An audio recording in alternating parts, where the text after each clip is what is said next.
Welcome dear learners in today's lecture on consumer buying behavior and adaptation process. In our previous discussion, we have touched upon the basic of marketing.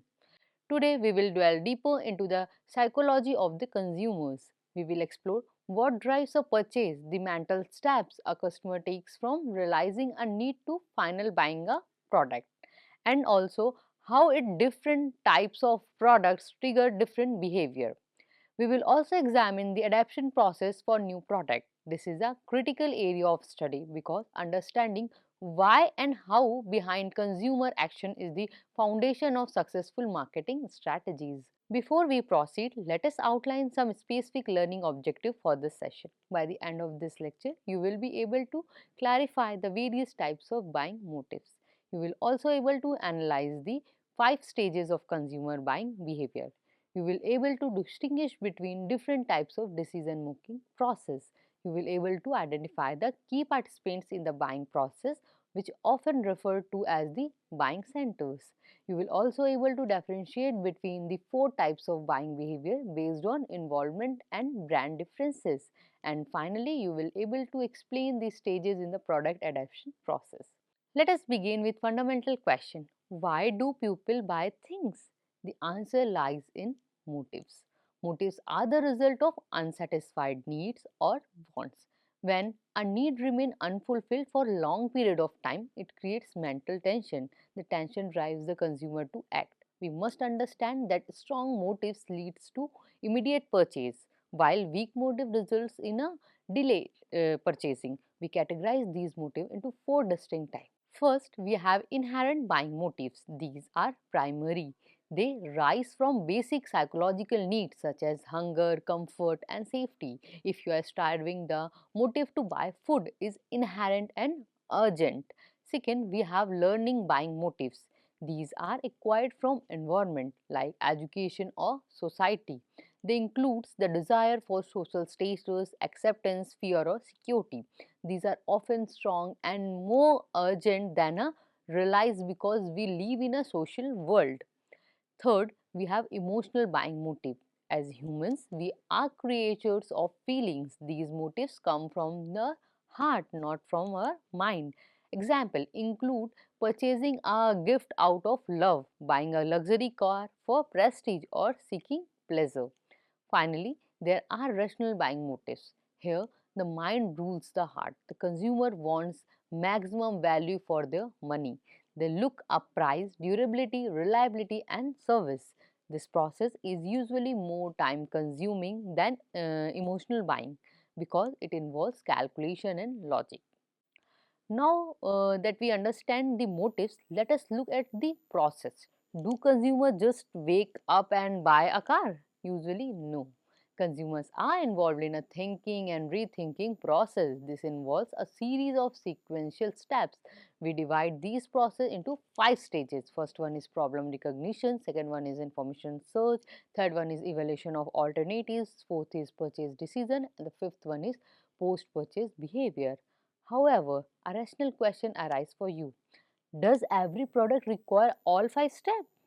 It is not necessary. Convenience goods like packet of salt are purchased frequently and may skip these stages. But for special goods involves high risk like laptop, all stages come into action.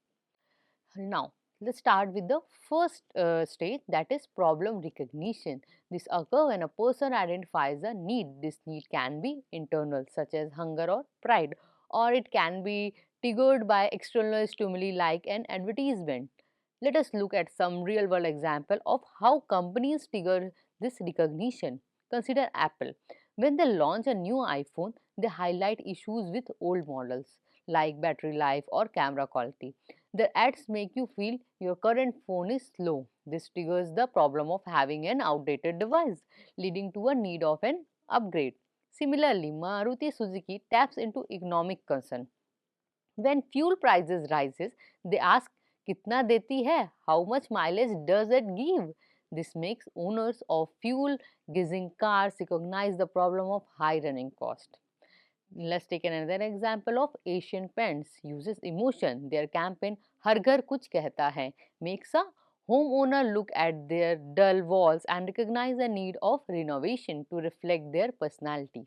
Finally, let's take an example of fashion brand H&M and Zara, which use trends. By showcasing new collection, they make consumer feel their current wardrobe is obsolete, triggered a social need to update their lifestyle.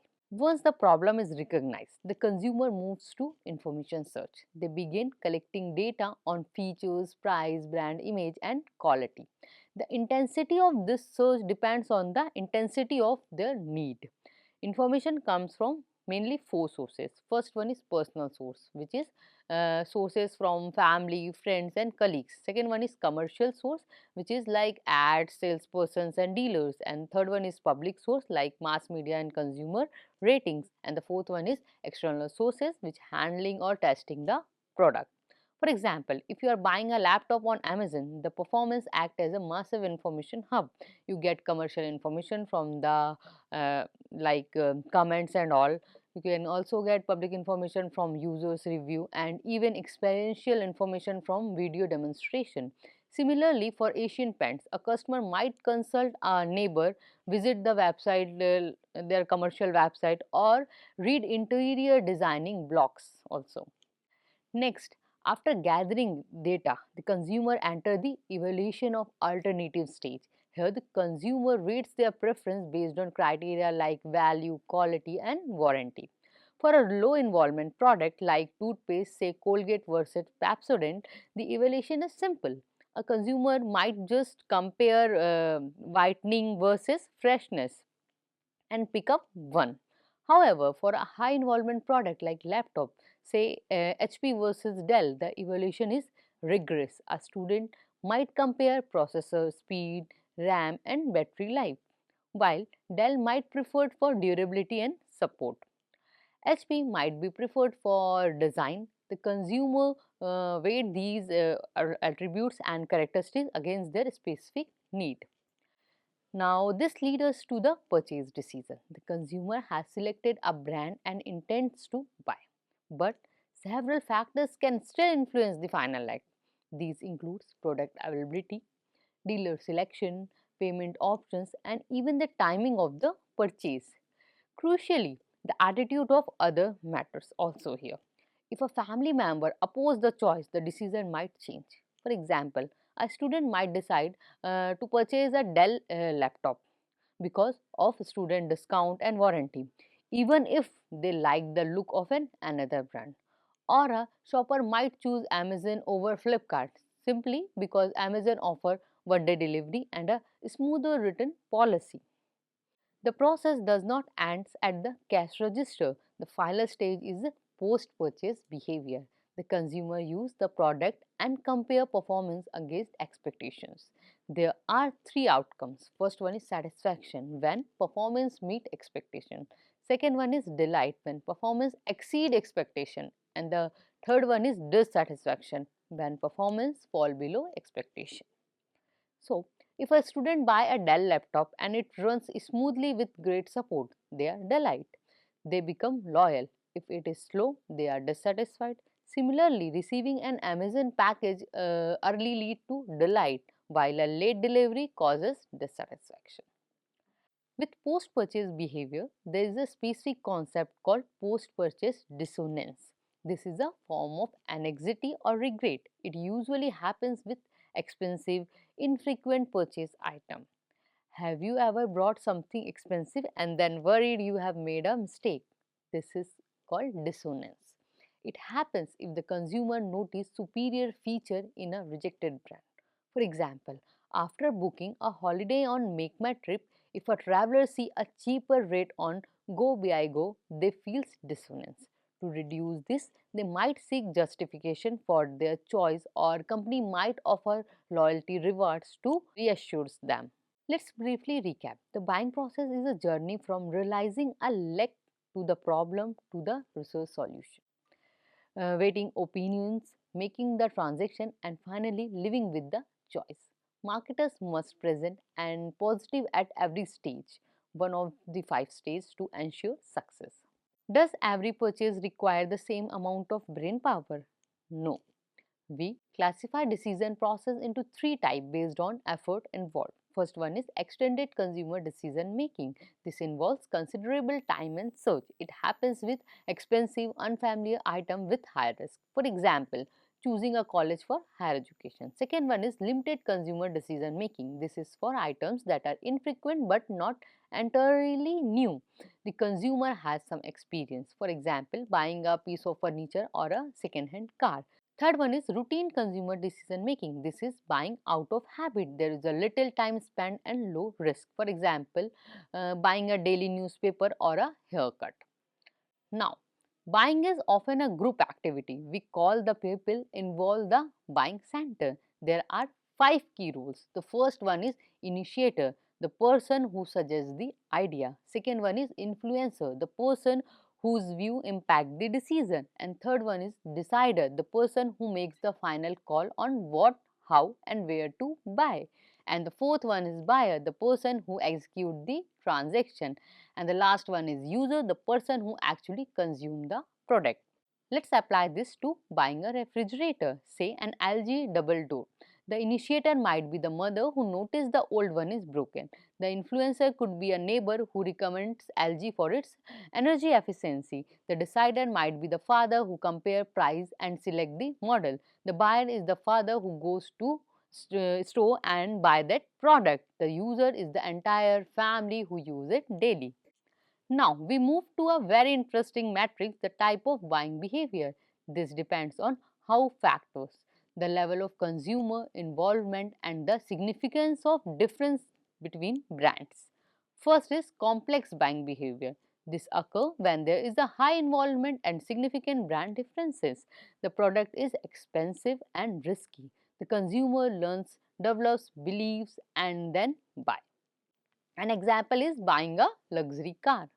Second is dissonance reducing buying behavior. Here, involvement is high. Expensive products we use, but brand differences are few.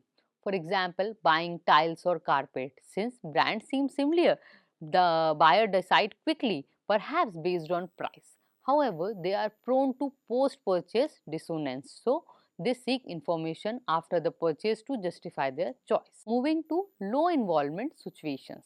Third is variety seeking buying behavior. Here, involvement is low, but brand differences are significant. Consumers switch brands not because they are dissatisfied, but because they want a change. Think of ice cream or chips. You might buy Amul today and Cabot Walls tomorrow just for a new taste. Fourth is habitual buying behavior. This involves low involvement and few brand differences. It is driven by habit. For example, salt or sugar. You grab the same brand like Tata Salt without thinking. Finally, let us look at how consumer adapt a new product. This is adaptation process. It has five stages. First one is awareness. The consumer become alert to the new product but lack details.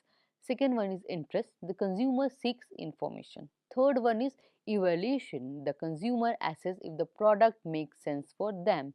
Fourth one is trial. The consumer tries the product on small scale to estimate value. And the fifth one is adaptation. The consumer decide to make full regular use of the product. Let's take an example of EV like Tata Nexon. Here awareness means you see an ad. Then interest, you research charging time. Then evaluation, you compare cost with petrol car. Then trial, you take a test drive. Then adaptation, you buy the car and use it for your commute. The same applies to a new drink like Amul Protein, moving from seeing the bottle to making it daily habit. Now, in conclusion, consumer behavior is a complex interplay of internal motives and external process. From the moment a need is triggered to the final adaptation of product, the consumer moves through specific psychological stages. Whether the purchase is routine packet of salt or a complex investment in a vehicle.